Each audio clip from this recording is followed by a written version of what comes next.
Just as the 1930s, 40s, and 50s are often considered the golden age of Hollywood, many also regard more or less the same time period as the golden age of animation. Because not only did the animation business flourish during that time, but it seemed that every other day another classic, hilarious cartoon was coming out to entertain the masses.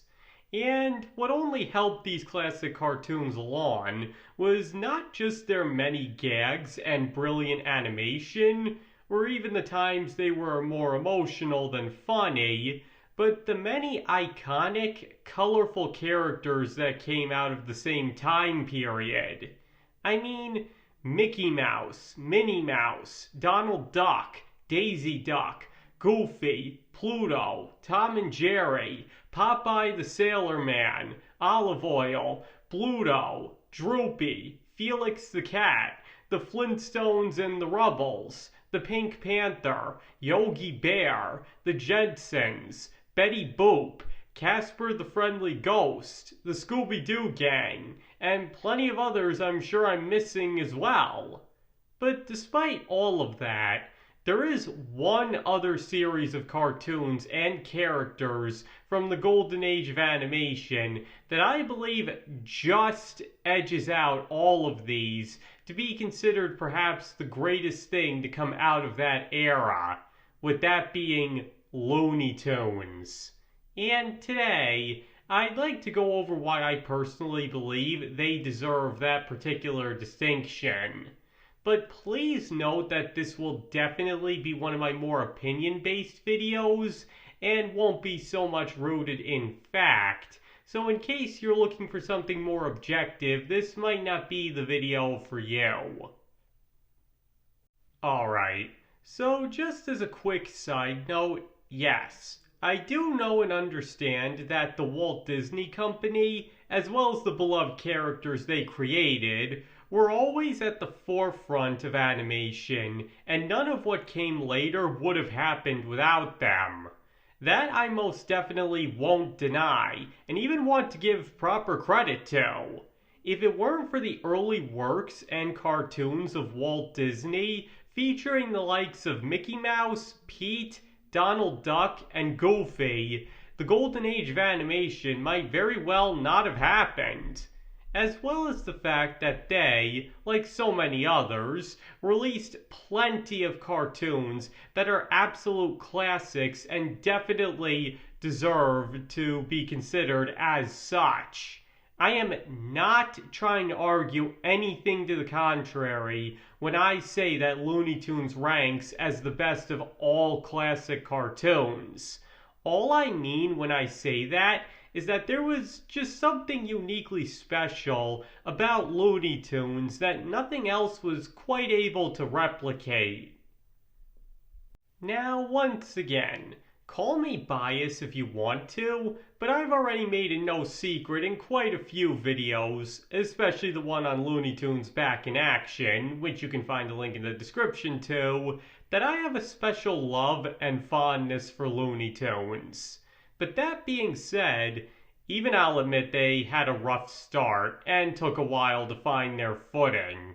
Because, as is pretty obvious, most of their early shorts were simply made to make Warner Brothers a quick buck with little regard for quality, and it was only later on that more thought and care was put into them.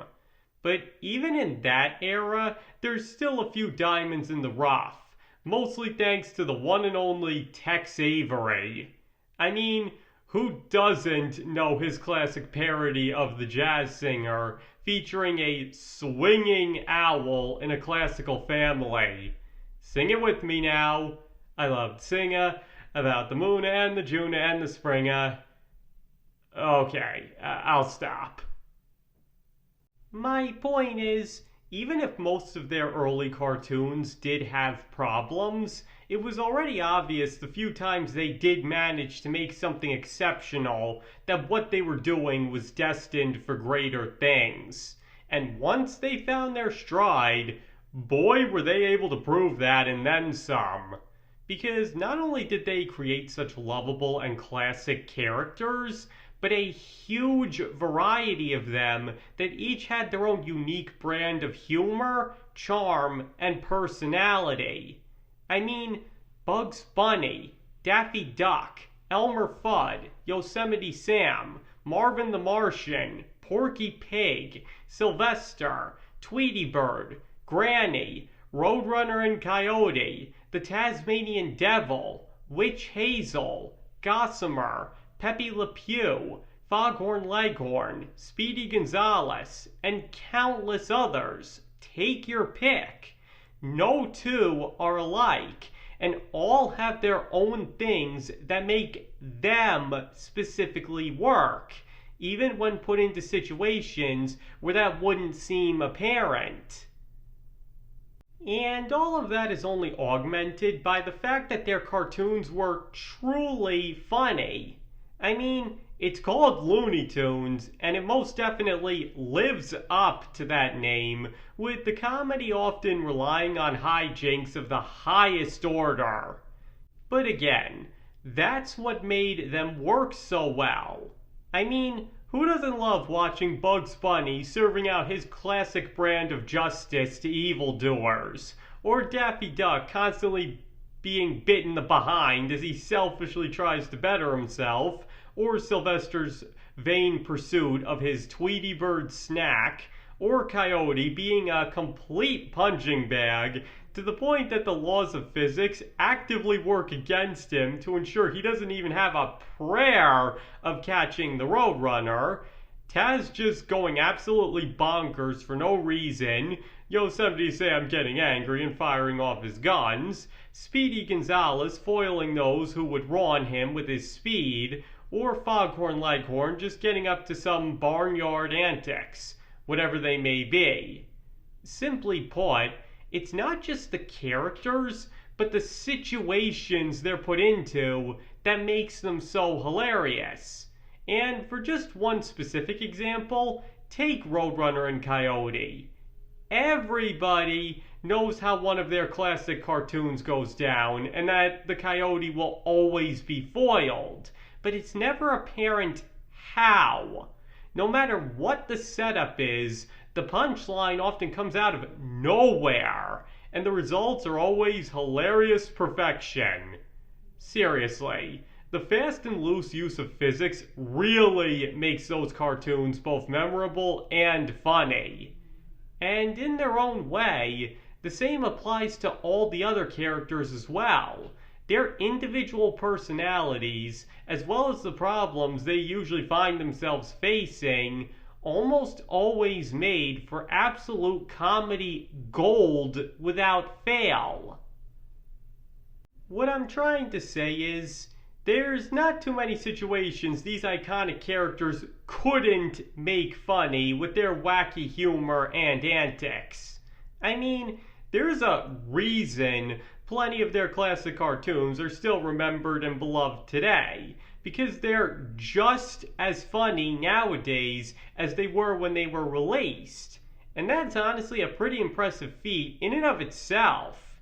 Even the characters like Michigan J. Frog, who only made a single appearance in the entire golden age of Looney Tunes, is still so well known and beloved only speaks volumes to just how good that one cartoon really was. And the same goes for similar characters who only made a few appearances but are still very well known.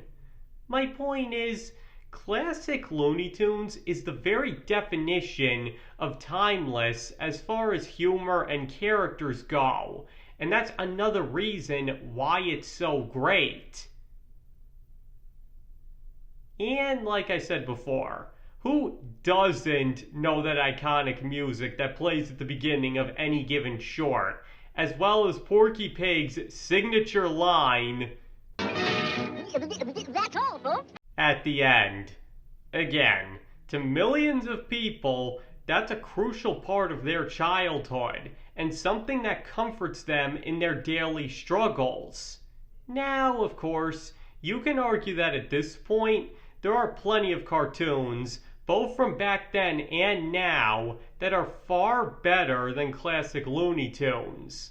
But for me, they will always be the best of the best when it comes to the cartoons of the golden age of animation, and deserve all of the praise and respect that they've been given, both for personal reasons and the reasons I already went over. As they say, sometimes you just can't beat the classics. Okay, I think that's everything I've got. So why don't you guys tell me now? Do you believe that Looney Tunes might just be the best thing to come out of the classic era of animation? Or do you believe that distinction far and away belongs to something else? Please let me know in the comments below. And like I already said, you do not have to agree with me on this video just because you watched it. You can feel absolutely any way about Looney Tunes that you want to, and if you've always hated it and think I was completely wrong about everything I said, that is absolutely fine. And thank you all for watching. I greatly appreciate it, and I hope to see you all next time.